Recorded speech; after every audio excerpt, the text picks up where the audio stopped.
11 Rules for Idiots Who Bought the Haunted House. Written by Zacharias Frost. Narrated by Ghost Narrator. Well, you really screwed up this time, didn't you? You found an early deal on a beautiful house that almost seemed too good to be true, and you jumped at it. And now that you're all moved in, you've started to notice some anomalies. You know the type, the spooky dooky anomalies of the supernatural persuasion. Bumps in the night, doors opening and closing by themselves, auditory hallucinations of voices and whispers. It's more common than you may think, but not everyone realizes the danger. These signs could be proof that some forsaken lost souls inhabit your property. Maybe the previous grandmother self-immolated in the attic. Maybe dear old dad went suddenly insane and repainted the house with the blood of his children. Or mom tried seducing demons in the basement. If this sounds even vaguely familiar to you, and you are looking to the good old internet for help, then you've come to the right place. You see, I have this friend, had this friend named Nathan. A couple months back, Nathan found a house for sale in southern Georgia. It was nestled along a remote stretch of woods just outside of Waycross. It was a historical area, an old colonial-style home just under 5,000 square feet, 6 bed, 6 bath, with white picket fences and a dozen acres. The quintessential American dream house by all accounts. The price was unbelievably low, but after Nathan contacted the real estate agent, he found that the price that he had seen listed was indeed the price that was being asked. For most people, I imagine this would raise some pretty big red flags, but Nathan was an idiot. The confident type of idiot that believed machismo is substantial for conquering all of life's obstacles. I know it's not kind to speak ill of the dead like that, spoiler alert, but I am just trying to give an accurate portrayal of the kind of person Nathan was.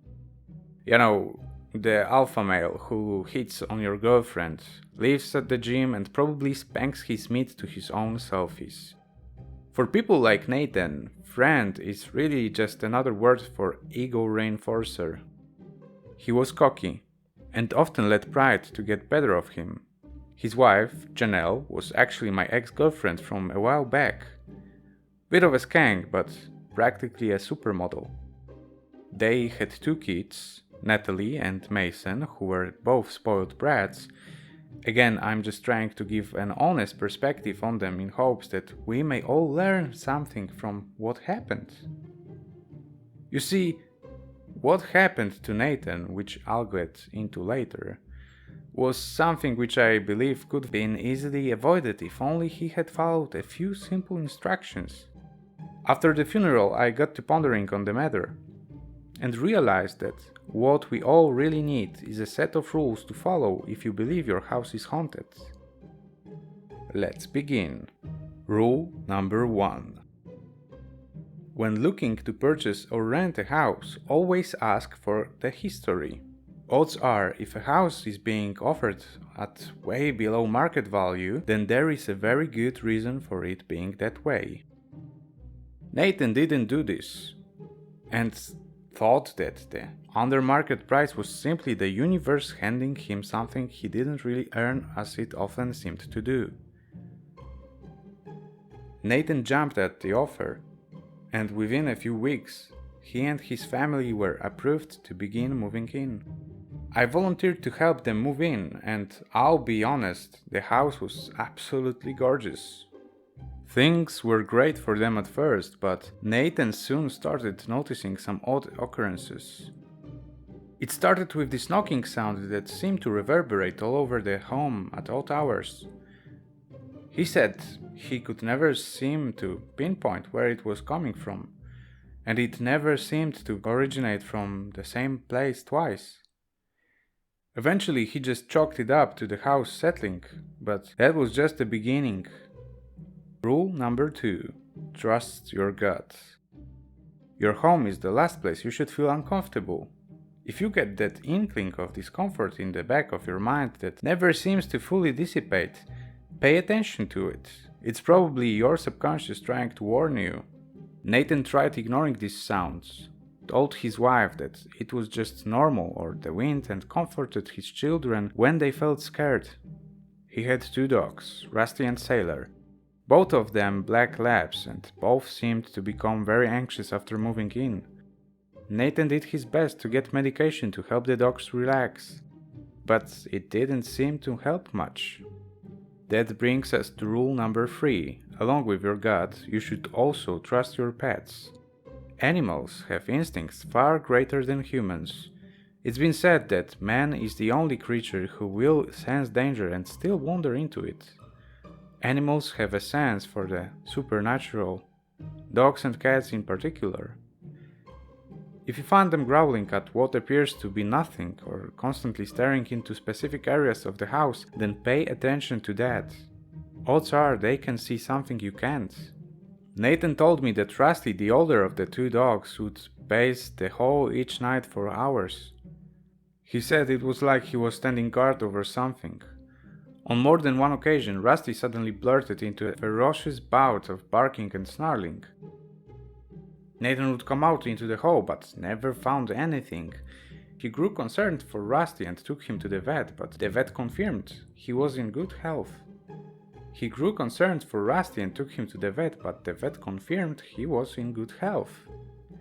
Meanwhile, Sailor, the younger dog, slept at the side of Mason's bed each and every night. The poor boy soon developed crippling nightmares that would torment him relentlessly. And Sailor seemed to sense it. Each time Mason would wake up screaming, Sailor would be there to try and comfort him. And that segues perfectly into our next rule, rule number 4. Beware the nightmares. Young children are similar to animals in the way that they seem more perceptive to things that adults are not. This one can be difficult because there are many root causes of nightmares, with things like anxiety, depression, and other mental illnesses. The telltale sign is whether your child suddenly develops them soon after entering the home. Poor Mason had absolutely horrific dreams, and night after night he would be tormented by them. He often spoke of the blurry man that came to him while he slept and whispered terrible things. He even said that sometimes he would see the blurry man while he was awake, but never more than a quick glimpse, and always in the shadows or outside in the woods. Nathan and his wife worried that perhaps Mason was schizophrenic, but multiple doctors confirmed that this was not the case. They tried giving Mason sleeping pills, various supplements, and burnt incense to help him sleep more peacefully. It worked for a while, until Natalie started having them too. Rule number 5.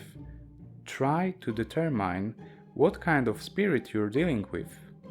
If you see flashes of a small child running through the halls at night or orbs spiraling in the air, then odds are your ethereal neighbor is rather benign. Some people even discover they rather enjoy life with a spectral roommate and find their antics to be rather interesting. Most believe that spirits who pass away before completing what their soul desired will become stuck in a sort of purgatory. Many are scared, confused, and angry, but some, primarily young children, seem to be almost jubilant at times. Most of these are unnerving but altogether harmless. But then there's the other spirits. Rule number 6. If you or any member of your family develop inexplicable bruises, cuts, or lesions, then do not take them lightly. This should be a massive red flag, and is a very bad sign. If you feel as though you are being attacked as you sleep and wake up with unexplained scratches or wounds, then just get the hell out of the house, honestly. A malevolent spirit capable of inflicting physical wounds is not something to be trifled with. Odds are it's a demon, And honestly, that is the best case scenario. There are other non-Abrahamic related entities that could be responsible as well. They are very rare, but if countered, well, I'm afraid even my handy set of rules won't be enough to stop them. Natalie and Mason suffered multiple scratch marks, wounds, and even a few bruises that almost looked like bite marks. Nathan's wife, Janelle, was also subjected to these attacks. The children's teachers at school began to notice and became quite worried for their safety. Obviously, their first thought was not paranormal, but rather that the children were being abused at home. Only when social services threatened to remove the children from his custody did Nathan finally agree to move them out of the house. Janelle and the kids moved in with her mother a couple of hours away, and Nathan was left all alone with the dogs. Rule number 7. Let people know what is going on. Yes, I know the thought of admitting to a close friend that you believe your house is haunted may be a daunting one. But it's usually better than the alternatives. The modern world rarely takes these claims seriously. We put ghosts in movies and video games, but when someone actually claims to see one, we aren't so quick to believe them. Technology and science have led us to believe we are safe. That is our folly, but it's also a topic for a different day. This is yet another rule that Nathan did not abide by. The worse that things got for him and his family, the more secluded he became. On numerous occasions, he phoned the police saying that he believed someone had broken in, but they never found evidence of it. Eventually, they even put him on a blacklist and warned that any further contact would result in a legal trouble. Rather than tell his parents or brother, or any of his friends, what was going on, he retreated into himself. He became fidgety and paranoid, at times refusing to return phone calls and texts from his loved ones. He just broke contact, and things only got worse. Rules 8 and 9 sort of belong in the same category, although one is a little more extreme than the other. Rule number 8. If you suspect something is up, it doesn't hurt to perform a cleansing.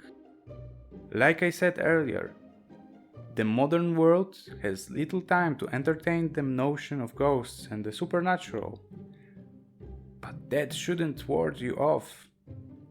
If you're unsure about whether your home is being haunted or not, then a routine cleansing can do wonders for you.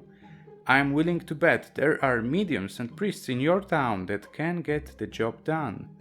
Even if you can't find anyone local, you can always just go online and find instructions for yourself. It's not as effective that way, but it's better than nothing. Rule number 9. If you're really feeling as though you are in danger, get someone to perform an exorcism. It's the step that no one wants to take, but desperate times call for desperate measures. Priests and spiritual leaders are your go-to for these kinds of things. Even if you yourself are not religious, these people honestly do know how to help. There's some evidence that Nathan was attempting to do this, but it's unknown why exactly it didn't work out. Maybe he second-guessed himself and thought he could handle it, or maybe his ego took control once again. Nathan had been collecting evidence for a while and had amassed quite a stash of clues. He had audio recordings which relayed banging on the walls and footsteps in the attics. He took multiple videos, but none of them really showed anything except for the last one. But by that point, it was too late. In his journal, he also wrote that he experienced items in the house levitating on several occasions, but sadly he had no recorded proof of this. Rule number 10. The big one. Whatever you do, don't try to antagonize the spirit. This should really go without saying, but angrily challenging the spirit or daring it to manifest is a really bad idea. Nathan and his unlimited stream of testosterone decided to do just that. He got really drunk one night and began ruminating on all that had been happening. Nathan was always a skeptic, but even he couldn't ignore the psychological impact on his family, whether it was imagined or not. He realized his relationship with his children and wife were being heavily strained, and his new house had become a place of hostility. This made Nathan very angry. So Nathan stood up and shouted at his empty house for the spirit to come forth and face him. He was met only with silence, and so he shouted again. Never once did the spirits answer his call. After a few more verbal challenges, he broke into a bout of laughter, probably believing himself to look ridiculous. Apparently, not everyone who was watching felt the same though. Nathan managed to stumble into bed not long after, and was out cold within a couple minutes. Nathan had kept a security camera in his room in hopes of capturing proof, and that night he found something. At around 2:13 a.m., Nathan is seen beginning to stir in his sleep. In the security video, he grunts and speaks briefly, but the words were unintelligible. Suddenly his eyes sprung wide open in the bed and began glancing around the room. Nathan appeared to be struggling, but his body didn't move. It is believed that he was suffering an episode of sleep paralysis, which left him temporarily paralyzed. His eyes continued to dart rapidly around the room. Then something happened that no one who saw the video could explain. The bedroom door slowly rolled open, but the darkness of the hallway was all-consuming. Nathan's chest began frantically pumping up and down, and his eyes stretched wide open. Something was then seen moving in the hall. It could be chalked up to a trick of the light at first, but then a hand was seen reaching through. It was gnarled and spindly, like the wretched, malformed appendage from some abyssal denizen. The figure slowly sauntered through the doorway, its tall, dark silhouette nearly grazing the top of the doorframe. It had no definite features, appearing only as a hooded, humanoid individual. No eyes or face, just a shadow made corporeal from Nathan's deepest nightmares. Poor Nathan was heard mumbling and whimpering frantically, but in his paralyzed state, he was unable to fight back or flee. He could do nothing but watch in absolute horror. As the thing approached him, it stooped at the foot of his bed and just stared at him for about a minute. Nathan continued to hyperventilate and didn't appear blink once during the entire ordeal. The thing then finally moved closer. It then leaned down only a couple inches away from his face and appeared to whisper something. It was too quiet for the mic on the camera to pick up, but needless to say, it did not make Nathan feel any better about the situation. Suddenly, the thing lashed out with its twisted hands, constricting like pythons around Nathan's throat. In his paralyzed state, he couldn't even struggle against his shrouded attacker. Within a minute, Nathan's chest stopped moving and his eyes fell still. The entity retracted its hands and just stared at him for about a minute. Then, as if taunting those who would see the footage, it looked directly into the camera. It whispered something again, but again it was too quiet to discern what it was. Then, as quickly as it had appeared, it waltzed out of the room and vanished back into the darkness. Nathan was found by his wife Janelle a few days later, and she called the police. After an autopsy, Nathan was determined to have died via strangulation, much as what was shown in the video. Cops scoured the premises and found footprints from the intruder. However, the footprints were soon matched to a pair of Nathan's own boots. The police, of course, were not so quick to believe that Nathan was simply killed by supernatural forces. They conducted interviews with neighbors, friends, and family members, but none of them seemed capable or motivated enough to have done it. There were no signs of breaking and entering, and nothing had been stolen from the home. They came to me and conducted an interview as well, but of course that was a futile effort. I mean, sure, the fact that Janelle was my ex-girlfriend was reason enough to suspect me, but I quickly dissuaded their accusations. Nathan was my friend, despite him not really being a good friend. What kind of friend bones your girlfriend behind your back anyway? I'm not bitter about it though, at least not as far as the police are concerned.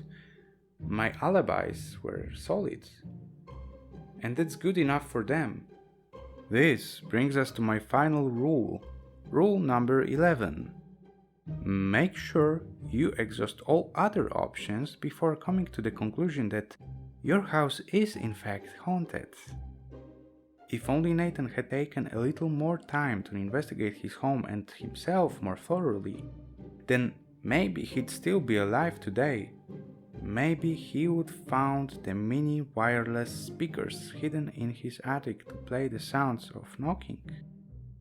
Maybe he would found the mini wireless speakers hidden in his attic to play the sounds of knocking. Maybe he would found the patches in his air ducts that leaked mild doses of hallucinogenic drugs into his home. Maybe he would have detected the dog whistle alarm that caused his dogs to react so strangely. If he bothered to check himself, he may have found trace amounts of saxamitonium, a paralyzing toxin that, once ingested, will leave the person immobile yet conscious to all pain. It would have been difficult to find, as even coroners do not normally test for the substance unless specifically requested. No matter how you really slice it, this entire ordeal really comes back to Nathan himself. If only he had been the better person and not constantly demeaned his peers at every turn. If only he hadn't been so stubborn and proud.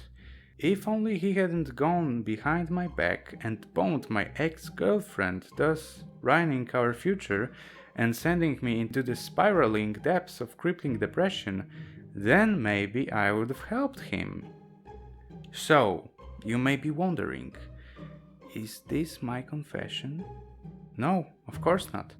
This is only my list of suggestions and rules for how things may have turned out differently for Nathan and his family. These are all hypothetical explanations and are in no way to be considered incriminating evidence to be used in court against me or anyone else for that matter. Besides, if this really was a confession, then that would make anyone who read it an accessory to murder, and we certainly wouldn't want that. I hope you can understand that, and I do hope that we can trust each other in this regard. After all, I have really good software for tracing IPs, and the modern web makes it incredibly easy to access them. We wouldn't want your house to suddenly become haunted, now would we?